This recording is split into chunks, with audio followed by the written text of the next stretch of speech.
Did you know that the #1 cause of marriage breakups and relationship breakdowns is actually due to financial difficulties? Hey guys, it's Hayden here. If you currently are struggling with debt inside of your life, on this episode, I'm going to share with you 6 simple steps to help you reduce that debt and start to get back in control of your finances. If this is your first time here, or if you're enjoying these videos, go ahead down below and click that thumbs up button. And of course, subscribe so you can be notified every single time that I release a brand new video. Now, before we get started, this is general advice only. It does not take into specific circumstances of where you're at and what your goals are. Step #1 is to get really clear on the exact dollar amount that you owe. Now, you may have several different credit cards. You may owe with Afterpay. You may owe in your house mortgage. What we want to do here is outline exactly who we owe money to and the exact dollar figure. This is going to reduce a lot of anxiety that you may have around your finances right now, because all anxiety really is an unanswered question inside of the mind. And when we get that onto paper, it becomes real and we can start to do something with it then. So once we get some real clarity on the facts of where we are right now, we can start to take some positive action towards paying off some of that debt. Step #2 is to work out which company is currently charging us the most to borrow their money. Now, interest can simply be defined as the rent that we pay on money that we're borrowing from others. And so every different financial institution, whether it's a credit card company, whether it's a home loan company, whether it's your local loan shark, is going to charge a different level of rent on the money that you're borrowing from them. And so what we want to do is use what I call debt discrimination. We want to pay off the highest debt with the highest penalty, i.e. the highest interest rate, off the fastest, so we can clear that and get more money back into your pocket. Now that we've worked out exactly who we need to pay, how much we owe them, and who has the highest penalty for borrowing their money, we need to work out how much you can actually pay back. Now, if you don't currently have a budget in place, it might be a really good time to consider doing so. A lot of people have a negative connotation with what a budget actually does for them. They feel really restricted when they have a budget in place.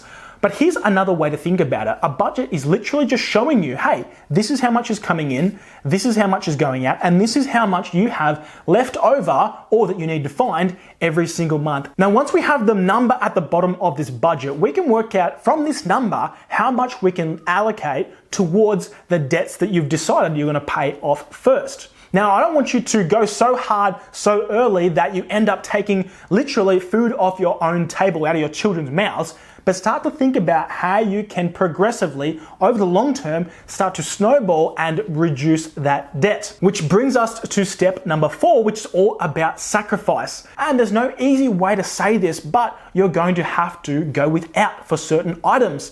Now, I know that's really unpopular, but there's a secret satisfaction that you get for when you save up really hard and end up paying for what you're actually consuming in the moment, rather than getting the thing, then having to work hard to pay it off. There's a little trigger inside of our brain and a little proud feeling that we get when we progressively build towards something and then achieve it. And this is so hard for a lot of people in our current environment because of their spending habits. We are literally trained to value consumption over creating long-term savings. Now, these companies are specifically set up, designed, and marketed to you to help you increase that spending limit so you can start to spend more. But what we want to do is reduce that and flip your mindset to start to get into a savings-based mindset. But if we look at some of your spending habits, and I've got a video which you can click on just here, which talks about different ways to be able to save more money, is we look at those spending habits, and a lot of the things that you might be buying right now, especially on credit, may actually be non-essentials.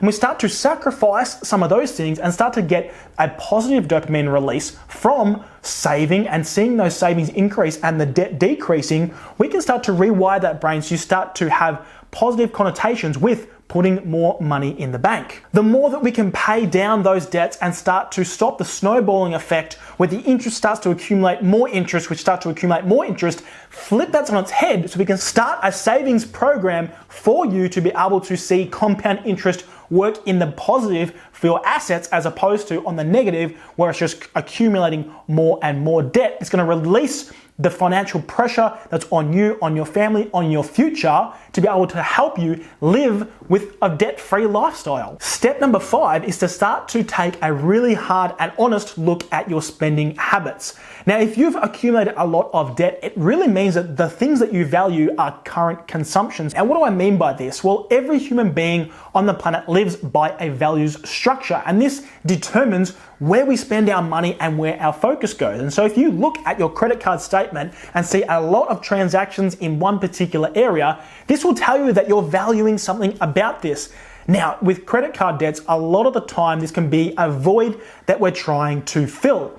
Give yourself a really hard, honest appraisal and look in the mirror and ask yourself, why am I actually spending money in this area? What benefit is it adding to me? What am I getting from spending money here? And what this does is allow you to wake up to the facts of where your money is actually going.